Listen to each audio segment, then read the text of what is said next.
오늘 본문에 예수님께서 세례를 받으십니다. 여러분, 세례라고 하는 것은 죄인들이 받는 것입니다.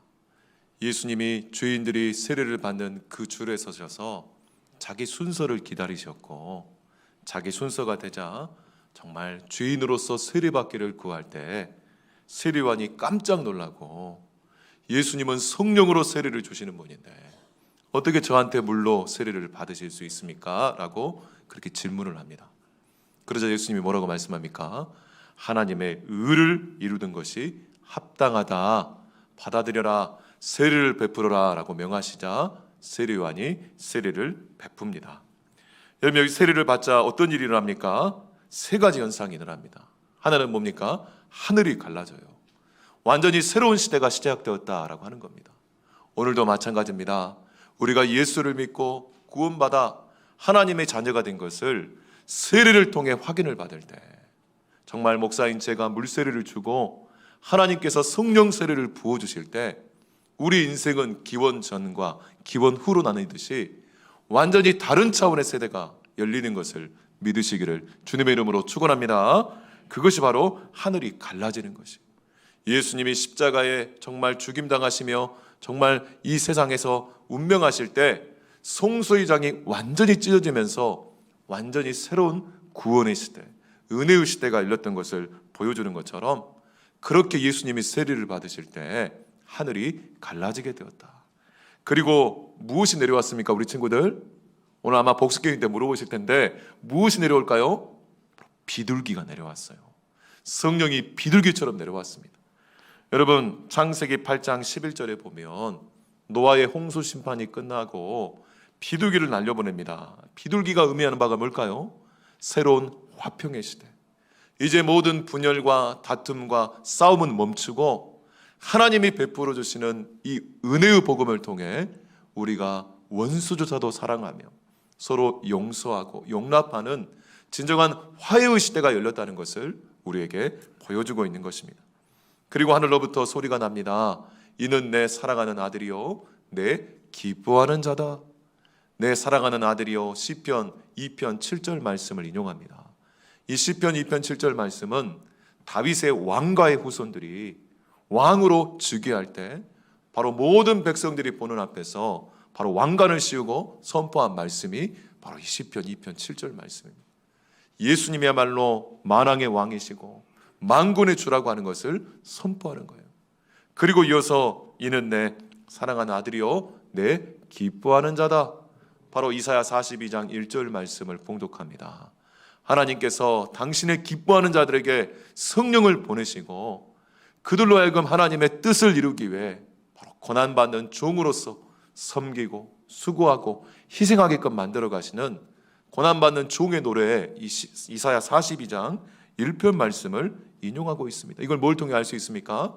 예수 그리스도 말로 하나님의 왕이신데, 만왕의 왕이신데, 이 만왕의 왕이신 예수님은 우리 모든 인류의 구원을 위해 고난받는 어린 양, 고난받는 종으로 오셔서 십자가로 향하여 나아가고 있다는 것을 우리에게 말씀해주고 있는 것입니다. 오늘도 마찬가지입니다. 우리가 세례를 받을 때 하늘이 열리면서 우리 인생에 완전히 새로운 차원의 하나님과의 영적인 교통이 일어나고 성령을 통해 비둘기같이 우리에게 임하셔서 이제 우리 인생이, 우리 스스로가 나 자신과 화해하고 우리 이웃과 화해하고 이 피조세계와 화해하고 무엇보다 하나님과 화해한 화해의 시대가 열릴 뿐만 아니라 우리는 하나님이 주시는 이 왕적인 권세를 가지고 한 영혼을 구원시키고 살리기 위해 기꺼이 고난을 감수하고 희생하고 기쁨으로 섬기는 자로 살아갈 수 있도록 하나님이 은혜 주시는 것을 믿으시기를 주님의 이름으로 축원합니다. 그래서 여러분, 오늘 본문에 보면요, 세례를 세 가지로 우리가 살펴볼 수 있습니다. 진짜 세례식이 뭐냐? 여러분, 나눔제를 보시면 첫 번째 뭐라고 했습니까? 바로 장례식이라는 거예요. 바로 정말 썩어져가는 구습을 좇는 옛사람, 우리의 죄 때문에 심판받아 반드시 멸망받고 죽임당할 우리의 옛사람이 이제는 완전히 죽어버렸습니다 라고 고백하는 것이 바로 세례식입니다. 그래서 물에 완전히 잠길 때 옛사람은 완전히 수장되어서 죽어버리고 새로운 사람이 되었다라고 말씀합니다. 고린도전서에 보면 이스라엘 백성들이 출애굽할 때 홍해를 지나면서 이 물을 지나갈 때 이것이 바로 세리와 같다라고 말씀합니다. 그러면 여러분, 세리는 뭡니까? 바로 주인이 받는 것이고, 바로 옛 주인, 자기 죄 때문에 정말 심판받아 멸망한 주인들, 바로 죽임당할 주인들이 완전히 죽어버렸음을 우리에게 말씀해주고 있는 겁니다. 여러분, 예수님의 이 3년의 공생의 사역, 구원의 시작을 바로 세대 말씀을 통해 시작하고 있는 것을 볼 수가 있습니다. 오늘도 마찬가지입니다.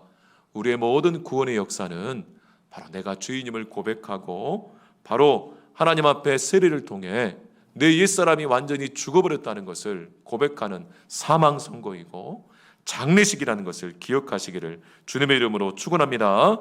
그래서 여러분, 죽음은 뭡니까? 완전한 단절입니다. 이제 죽어버리면 끝난 거예요. 여러분, 소송이 진행되고 있습니다. 내가 잘못한 것이 있어서 구속이 되어가지고 내 재판이 진행되고 있다가 당사자가 죽어버리면 어떻습니까? 소송이 중단되고 그것으로 종료되는 것입니다. 여러분, 내가 흉악한 죄를 저질러 감옥에 수감되어서 정말 무기징역을 살고 있어도 이제 이 사람이 죽어버리면 바로 형기가 그 즉시로 끝나고 풀려나는 것입니다. 내가 결혼해가지고 결혼 생활 가운데 있는데 바로 결혼 당사자 한 사람이 죽어버리면 그것으로 혼인이 종료하는 것입니다. 또다시 이혼 신고를 할 필요가 없어요. 한마디로 말하면 이 죽음이란 것은 뭡니까?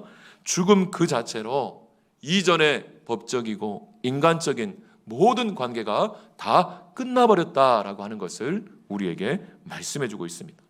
더 이상 이전의 관계가 우리에게 영향을 끼칠 수가 없어요. 그것을 로마서 6장 6절 7절 말씀이 우리에게 말씀해 주는데, 여러분 나눔제를 보시고 우리 한번 같이 읽어보겠습니다. 우리의 옛사람이, 시작. 우리의 옛사람이 예수와 함께 십자가에 못 박힌 것은 죄의 몸이 죽어 다시는 우리가 죄에게 종노릇하지 아니하려 함이니 이는 죽은 자가 죄에서 벗어나 의롭다 하심을 얻었음이라. 아멘. 여러분, 옛사람이 이제는 죽음으로 죄에 대해서 완전히 죽어버렸다는 거예요. 그래서 이 죄에 대한 법적인 관계가 다 끝나버렸다는 거예요. 믿으시면 아멘. 죄에 대해서 이미 다 죽어버렸기 때문에요, 이제는 죄가 더 이상 우리에게 영향을 미치지 않는다는 겁니다. 그래서 죄의 노예로 끌려가지 않고 죄와 사망의 노예로 더 이상 살지 않을 수 있다는 거예요. 여러분, 우리가 예수를 믿고 구원받아 하나님의 자녀가 되기 전까지는요, 우리는 죄와 사망의 노예로부터 절대로 벗어날 수 없습니다.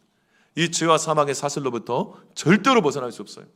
그런데 우리가 예수님을 믿고 이 흉악의 결박이 끊겨버렸고 내 옛사람은 완전히 죽어버렸기 때문에 더 이상 이 죄 때문에 우리에게 와서 사탄이 우리를 고소하고 우리를 정말 그렇게 끌고 갈 수가 없다는 거예요. 왜 그렇습니까? 사단, 바로 고발하는 자, 고소하는 자, 조롱하는 자, 이런 뜻을 갖고 있어요. 여러분, 우리의 모든 죄의 값을 예수님이 완전히 치러주셨고, 믿음이라는 것은 무엇입니까? 우리가 예수를 믿고 예수님과 하나가 되어서 예수님과 함께 십자가에서 완전히 죽고 예수님과 함께 사흘 만에 부활하여 이 부활의 생명을 누린다고 하는 것이 바로 믿음입니다. 그래서 우리는 예수님과 함께 이전의 죄에 대하여 완전히 죽어버렸기 때문에 더 이상 이 죄의 능력이 우리에게 영향을 미치지 않는다는 겁니다. 믿으시면 아멘. 그런데 여러분, 이 사실을 모르고 또 죄책감으로 시달리고, 물론 여러분, 우리 육체에 죄의 습관이 남아있어서 이것들을 정리해야 됩니다. 여러분, 옛사람이 완전히 죽어버렸기 때문에요, 옛날처럼 마냥 죄 짓는 게 기뻐하지 않아요. 여러분, 예수 믿기 전에는, 내 옛사람이 죽기 전에는 정말 그 죄의 쾌락을 탐닉에 들어가고 그 음란하고 악하고 그 더러운 것이 그렇게 기쁘고 즐거웠어요. 마냥 그렇게 사는 것이 행복이라고 생각했어요. 그런데 이제는 우리가 예수를 믿고 옛사람이 완전히 죽어버렸기 때문에요, 옛날처럼 그 죄의 쾌락이 기쁘지가 않습니다. 그리고 정말 우리가 오히려 하나님의 은혜를 알고 하나님의 선한 것들을 감당할 때 새로운 기쁨을 우리에게 하나님이 주신다고 말씀하고 있는 것입니다. 그러므로 사탄이 더 이상 우리에게 와서 우리의 죄의 책임을 우리 죽음으로 갚기를 원할 때 우리가 그것을 나사렛 예수 그리스도 이름으로 물리쳐야 돼요. 여러분, 한번 생각해 보십시오. 가정 폭력으로 인해서 이전에 남편에게 그렇게 폭력을 당하다가 이혼을 했어요. 이제 법적인 관계가 끝나버렸어요. 근데 또 그 남편이 와가지고 나를 못 살게 군다고 하면 어떻게 합니까? 당하고 있으면 안 돼요. 권리를 주장해야 돼요.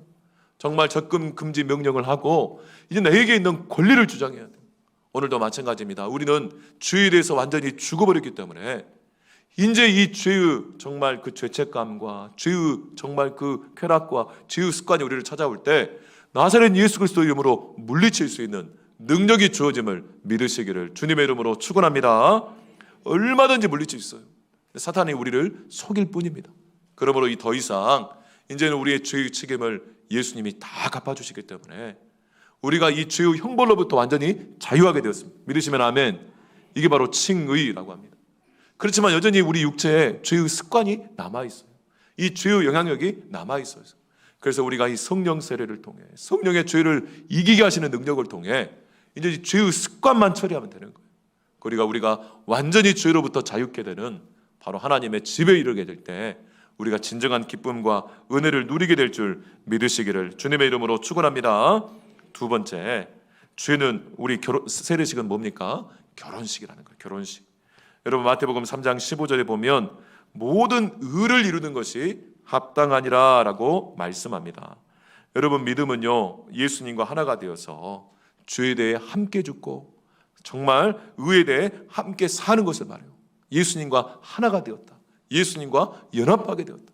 마치 부부가 연합하여서 함께 먹고 자고 사는 것처럼 이제 우리가 예수를 믿은 모든 사람들은 바로 예수님과 연합한 바로 한 부부가 된 것을 믿으시기를 주님의 이름으로 축원합니다. 그래서 남자든 여자든 상관없이요 우리는 예수님이 우리의 신랑이 되시고 남편이 되셔서 우리를 사랑해 주시고 우리를 책임져 주시고 우리를 인도해 주신다는 것을 믿으시기를 주님의 이름으로 축원합니다. 여러분 우리 기독교 신앙의 핵심 본질이 뭡니까? 바로 주님이 나를 먼저 찾아오셨다는 거예요. 하늘 보좌를 버리시고 이 땅에 인류를 먼저 찾아오셨어요. 여러분 다른 종교는 어떻습니까? 다른 이 땅의 모든 종교와 철학은요 우리가 진리를 찾아서 하나님을 찾아서 저 산중으로 들어가고 저 도서관으로 들어가고 그리고 애쓰고 노력하고 수고하는 자기가 찾아가는 여정이에요. 수련하고 돌을 닦고 공부하고 애를 쓰는 것, 공을 들이는 거예요. 그런데 우리 기독교의 복음, 왜 복음입니까? 왜 기쁜 소식입니까? 바로 나를 사랑하시는 주님이 나를 먼저 찾아오셨음을 믿으시기를 주님의 이름으로 축원합니다. 마치 한 여인의 아름다움을 바라보고 정말 남자가 사랑하는 마음으로 찾아가 고백하는 것처럼 요한계시록 1, 2장 말씀처럼 우리를 찾아오신 주님이 우리의 마음의 문을 두드리시면서 사랑으로 녹화하시면서 우리가 마음을 열어드리기만 하면 신랑 되시는 예수님이 우리에게 들어오셔서 우리와 영원히 함께 먹고 마시며 죄에 대해 죽고 의에 대해 산 자로서 정말 영광스러운 삶을 살도록 만들어 가시는 결혼식이라고 말씀하고 있는 것입니다. 여러분 그렇기 때문에 우리 믿음과 신앙이 다른 종교에서 이야기하는 것처럼 나로부터 시작되었다면요 내 상태에 따라 내 기분에 따라 내 구원은 흔들리게 될 겁니다. 왔다 갔다 할 거예요. 근데 나의 믿음이 나로부터 시작된 것이 아니라 하나님으로부터 시작되고 신랑 되시는 예수님의 찾아오심으로부터 시작되기 때문에 결코 우리의 구원은 흔들림이 없는 것을 믿으시기를 주님의 이름으로 축원합니다. 우리는 연약하고 여전히 죄의 습관이 남아있어서 때로는 낙심하고 절망하며 영적 침체 가운데 있을 수 있어요. 그럼에도 불구하고 하나님은 우리를 절대로 포기하지 않으시고 우리의 영혼의 남편이 되시고 신랑이 되시는 예수님은 절대로 우리를 포기하지 않으시고 성령을 통해 다시 일으켜 주시고 다시 위로해 주시고 다시 주님께로 나아가도록 영원토록 우리를 인도해 주시는 것을 믿으시기를 주님의 이름으로 축원합니다. 성경에서 말하는 의는 뭡니까? 먼저 나를 사랑으로 찾아오신 그 예수님을 바로 신뢰하고 받아들이고 이게 바로 믿음입니다. 그리고 그분과 함께 살고 그분과 함께 동행하며 그분을 신뢰하며 따라가는 것이 바로 성경에서 말하는 의입니다. 그렇기 때문에 여러분 정말 이 신랑 되시는 예수님의 사랑과 은혜를 우리가 경험하면요 바로 남편에게 헌신해요. 여러분 결혼하면 어떻습니까? 남편은 아내에게 헌신하고 아내는 남편에게 헌신하는 게 당연합니다. 당연해. 근데 예수를 믿었는데도 불구하고 남편에게 나 헌신 못하거든요. 내가 믿음으로 구원은 받았지만 나 절대로 그렇게 살 수 없어요. 이건 여러분 사단이 우리에게 속이는 것이에요. 여러분 난 자유롭게 살고 싶은데요. 여러분 진정한 자유는 뭡니까? 사단은 자유의 개념을 바꿔버렸어요. 여러분 자유가 뭡니까? 내 마음대로 사는 방종의 자유가 아닙니다. 여러분 한번 생각해 보십시오. 물속에 살도록 창조되어 있는 금붕어가 나는 왜 물속에서만 살아야 돼? 자유롭게 물 밖에서도 살고 싶어. 물 밖으로 뛰쳐나오는 순간 이건 자유가 아니라 재앙이고 죽음입니다. 철로를 달리도록 만들어진 기차가요, 왜 나는 철로만 해서 달려야 돼? 정말 도로가로 나가고 싶어. 도로로 나가는 것은 자유가 아닙니다. 그건 재앙이고 정말 끔찍한 사고입니다. 무슨 말입니까? 자유라고 하는 것은, 진정한 자유라고 하는 것은요, 만들어진 목적과 만들어진 의도에 맞게끔 맞추어 살아갈 때 그것이 바로 진정한 자유이지, 무조건 내 마음대로 한다고 자유가 아니라는 거예요. 여러분, 내가 내 마음대로 한다고 내 마음대로 같지만 내 마음이 내 마음이 아니에요. 나를 지배하고 있는 이 죄의 욕망대로 살다가 망하게 하는 것이 사탄의 속임수입니다. 그러므로 진정한 자유는 뭡니까? 내 마음대로 하는 것이 아니라 마땅히 해야 할 것을 하는 거예요. 내가 남편의 이 사랑으로 결혼하고 구원받은 자로서 사랑하는 남편에게 헌신하는 것, 마땅히 해야 할 것입니다. 정말 내가 자유롭다고 남편을 나무를 합니까? 아내를 나무를 합니까? 그럼 결혼 생활은 불행해질 수밖에 없고 그 사랑의 관계는 깨질 수밖에 없어요. 정말 우리가 사랑하는 자에게 헌신하고 사랑하는 자에게 정말 우리의 것들을 드리는 것, 이것이 바로 우리가 하나님께 드려야 될 헌신과 예배와 순종이라고 할 수 있어요. 그러므로 우리가 정말 나를 사랑하시고 나를 찾아오시고 나를 살리기 위해 자기 생명을 내어주시는 남편 되시는 이 예수님의 사랑과 은혜를 우리가 기꺼이 받아들인다면 우리도 신부로서 그분의 사랑에 헌신하고 그분에게 순종하고 따라가는 것, 이것이 진정한 자유이고 이것이 정말 우리 삶을 기쁘게 만들 것을 믿으시기를 주님의 이름으로 축원합니다. 그러면 여러분, 진심으로 헌신할 때요, 놀라운 기적이 나타나게 되어 있습니다. 어떤 사람은 기적을 보여줘봐, 그러면 내가 순종하고 헌신할게. 그 사람은 또 다른 자극, 또 다른 기적을 찾으면서 오히려 그 기적을 가지고 자기 욕망을 실현하려고 그러지 헌신하지 않습니다. 정말 우리를 사랑하시는 그 예수 그리스도의 사랑을 우리가 받아들이고 그 사랑에 우리도 헌신하고 순종하는 은혜가 있기를 주님의 이름으로 축원합니다. 그래서 이 세례식은요, 신랑 되시는 남편에게 순종하고 헌신하며 내 마음대로 사는 것이 아니라 정말 마땅히 내가 헌신해야 할 바로 남편, 사랑하는 신랑에게 정말 나를 드리는 것, 이것이 바로 세례식이다라고 하는 것입니다. 마지막으로 세례식은 뭡니까? 왕의 대관식, 왕의 즉위식이에요. 말씀드린 것처럼 정말 이는 내 사랑하는 아들이요, 바로 모든 다윗 왕의 후손들, 왕들이 바로 대관식에서 왕관을 쓰자마자 이 말씀이 선포되는 것처럼 우리가 세례를 받을 때요, 하나님의 영적인 기름 부으심이 우리에게 부어지는 것을 믿으시기를 주님의 이름으로 축원합니다. 오늘 세례 받으신 우리 성도님뿐만 아니라 이미 세례 받으신 분들도 마찬가지입니다. 하나님께서 그렇게 우리에게 부어주시는 것을 믿으시기를 주님의 이름으로 축원합니다. 그러므로 여러분, 정말 오늘 제가 도표로 만들었죠. 그럼 물세례와 성령세례, 세례는 두 가지가 있다고 합니다. 우리 교리적으로 물세례는 여러분 어떻게 보면 공적 예식이에요. 보여집니다. 오늘 제가 정말 목사로서 이렇게 안수하고 물세례를 드리는 외적 표징이라고 합니다. 성령세례는 뭡니까? 정말 이미 하나님께서 그 마음에 인치시고 성령으로 기름 부어주시는 이것이에요. 눈에 안 보여요. 그래서 이미 성령세례가 먼저 있고 물세례가 따라오는 경우도 있고, 오늘 물세례를 통해 동시에 성령세례가 임할 수도 있고, 아니면 물세례가 먼저 있고 우리가 살아가면서 하나님이 성령의 기름 부으심일지, 이건 하나님의 주권의 역사입니다. 여러분, 우리가 사랑하는 남녀가 서로 사랑을 확인하고 결혼식 안 하고도 살 수 있잖아요. 서로 사랑을 확인하는 것 자체는 어떻게 보면 성령세례, 사적인 관계라고 할 수 있지만 어떻습니까? 바로 우리가 만인들 앞에서, 우리 사랑하는 가족들과 증인들 앞에서 결혼식을 통해서 공적으로 선포하는 것처럼 이 물세례는 공적 예식이고 선포이고, 성령세례는 정말 성령께서 우리 개인적으로 역사하셔서 기름 부으신 것을 말합니다. 그래서 여러분, 물세례는 뭘 의미합니까? 이제 신분이 변화되었다. 죄인이 아니라 의인이고, 이제는 신랑 되시는 예수 그리스도를 따르는 정말 거룩한 신부이고, 우리는 왕 같은 제사장으로 영적인 능력을 소유한 거룩하고 존귀한 자다라고 하는 신분이 변한 것을 말하고, 성령세례는 뭡니까? 그 신분에 맞는 하나님의 거룩한 능력을 주신다는 거예요. 믿으시면 아멘. 그러면서 이제는 영적인 자녀로 출생한 것이 물세례라고 하면, 이제는 그리스도의 군사로 영적으로 훈련을 받는 거예요. 거룩한 군대가 되는 거예요. 물세례가 우리 죄를 씻는 이 물의 의미라고 하면 불세례는 성령 세례는 뭡니까? 불세례예요. 우리의 모든 더러운 것들을 다 태워버리고 불의 의미가 있습니다.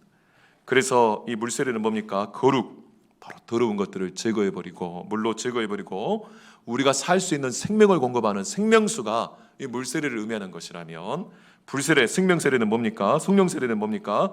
여러분 불이 타면 어떻습니까? 빛과 열이 납니다.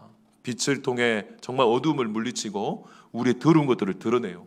그래서 이 죄를 조명해 주시고 그리고 그 죄를 다 태워버리시는 바로 이 성령 세례를 통해 우리가 죄와 싸워 이길 수 있고 우리가 거룩한 삶을 살아가는 존귀한 삶을 살 뿐만 아니라 나를 통해 천하보다 귀한 영혼들이 살아나고 정말 천하보다 귀한 영혼들이 회복되는 이 역사가 이 거룩한 세례를 통해 우리에게 주어진다는 것을 믿으시고 정말 우리가 이 왕적 권세를 가진 자라는 것을 반드시 기억하시고 늘 죄책감에서 나는 안 돼 하면서 낙심하고 절망하게 만드는 것은 사탄의 속임수입니다.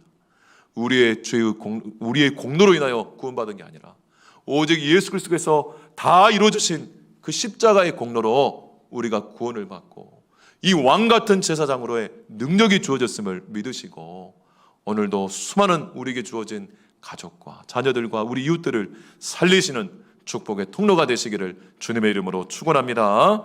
우리 잠깐 기도하겠습니다. 하나님 아버지 감사합니다. 주님 진심으로 사랑하시는 우리 귀한 성도들 하나님께서 이 거룩한 세례를 통해 정말 하나님 우리의 모든 죄를 씻어주실 뿐만 아니라 죄와 싸워 이길 수 있는 이 불세례를 통해 거룩한 그리스도의 군사로 훈련되게 하여 주시고 하나님의 영광스러운 자녀로 생명의 통로, 은혜의 통로, 능력의 통로가 되게 하심을 우리가 믿고서 정말 이번 한 주간도 날마다 매 순간 하나님의 거룩한 자녀로 살아갈 수 있도록 축복하여 주시옵소서. 모든 것 감사드리며 예수님 이름으로 기도하옵나이다. 아멘.